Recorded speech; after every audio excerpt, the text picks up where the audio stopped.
What's up, guys? Welcome back to another video. Today I'm going to do something a little different. This is going to be my top 5 spring bass fishing lures. I would have loved to be out on the lake fishing today, but it's been downpouring all morning. It's also about 40 degrees, so that would just be miserable. So yeah, I'm going to do my top 5 baits. These baits are baits you can throw all year round. I'm not going to tell you that one of these baits will work only when the water's this temperature or this situation. You guys can throw these all year long and catch them. But for me, these are my top 5 baits that I have a lot of confidence in, especially when the water's just starting to warm up after the ice has come off the lakes. Up here in Minnesota, we have to wait till early May to even fish for bass, so now the water's just kind of starting to warm up and now it's open season. So we'll start off with a bait that I would throw a lot when I'm looking for more of a reaction bite, or I know the water's warming up and I've got a little more aggressive fish, and that's going to be a lipless crankbait. These baits got good rattles, as you can hear. I'm going to just kind of throw those out and rip them through the grass. I like to throw these on a longer rod, just so I can get a little bit longer cast, as well as I usually throw them on mono, just so I can get a little more stretch. You see a craw colored one there, but yeah, the mono will give you a little more stretch with these treble hooks. You can just get the hook set a little better, and as well as that stretch will kind of help you play them onto the boat, especially when their mouths are still kind of a little hard from being in the cold water. Next for me is going to be a chatterbait.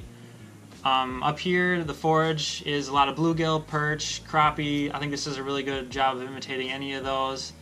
I like to throw a little bit of a boot tail style swim bait trailer on there, just to get a little more secondary action. You've got, the blade is where you're going to get most of your action and flash, as well as you've got the skirt pulsating a little bit. But that tail, I think, it gives it more of a profile, as well as just that action that they can key in on.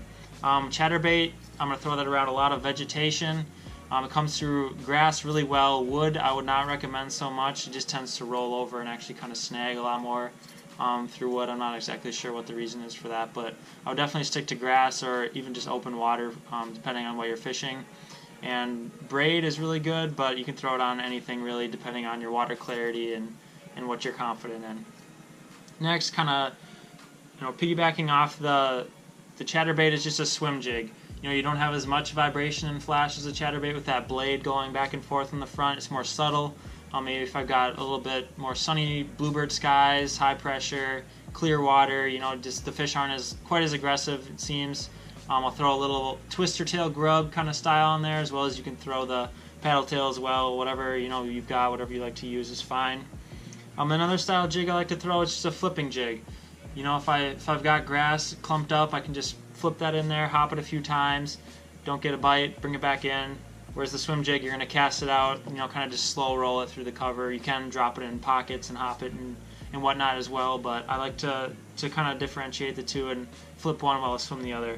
For trailers on that, I'll go 2 main styles as well as 2 kind of sizes. This is just an average size craw trailer. It's got more of like a flapping action, less action, especially in that colder water. They kind of don't necessarily always want that, kicking, which I'll get to in a minute. This is more just a standard, 4-inch size. Just throw it on the back of the jig, and it gives it a really nice bulky profile, but not too much action that they're not going to be willing to bite.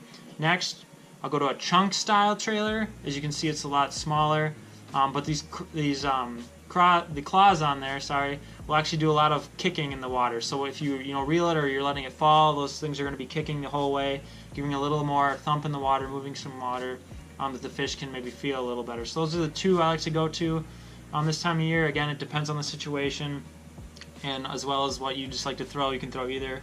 I've caught fish on both, so either work for sure.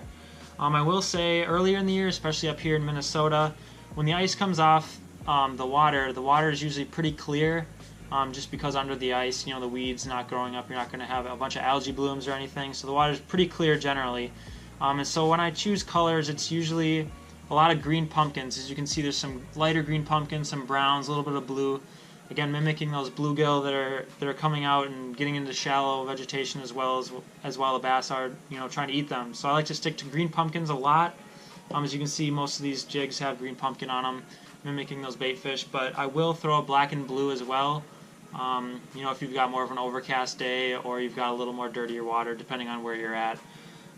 Just a little extra tip, I like to stick to natural colors, especially until the water gets a little dirtied up toward the summer. So next, I will throw a jerkbait. I like to throw that in colder water for sure, as well as clear water. You can see this one's got a little bit of chartreuse and red on it. That'll stand out in some dirtier water, but generally I like a jerkbait in clear water just because I'm going to be ripping that and letting it sit there and pause. So hopefully the fish can see it from a long ways away, come and get it, or look at it as long as they want. Or it's just suspending in the water column, or slowly sinking. This is a deeper diver. You can see the bill is a little bigger compared to this smaller bill. This one's going to dive about 3 to 4 feet, whereas the deep diver maybe 6 to 8, depending on, again, line. I like to throw that on fluorocarbon just because fluorocarbon will sink, but mono works just fine as well if that's not quite in your budget. Totally up to you what brand you want. There's a lot of them out there. Colors I like to stick to more of a clear, natural bait fish, and then maybe something that stands out a little more if you got a little dirtier water. So tons of colors, tons of choices. Just pick what fits you in your fishing situation, and I'm sure you'll get a bit. Last but not least is more of a finesse bait. This is just a little jig head, about 1/8 of an ounce, and this is going to be for a Ned rig or a jig worm. This is just the Z-Man, finesse TRD. You slide that on there. It's going to give you just a really small, subtle presentation, especially if you've noticed you've got really cold water. Maybe a front just come through and you notice the bite's just not as hot as you think it would be. You slide that on there. You can also throw like a full Senko stick bait style and throw that on there for a little bigger profile if you got bigger fish.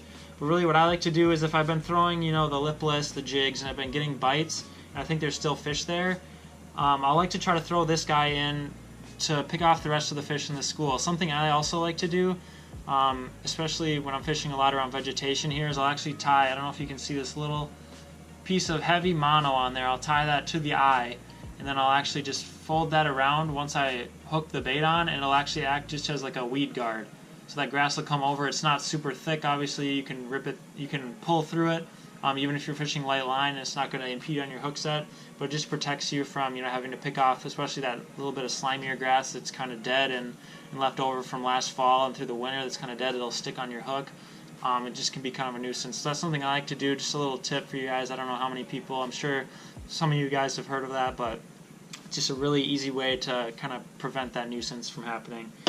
Alright guys, that's going to be it for my top 5 spring bass fishing lures. I'm sure you guys have other ones you like to throw as well. That's great. There's an infinite amount of baits you can throw, but these are my confidence baits, especially in the spring when the water's just starting to warm up, pre-spawn to spawn, when they start to get up onto beds.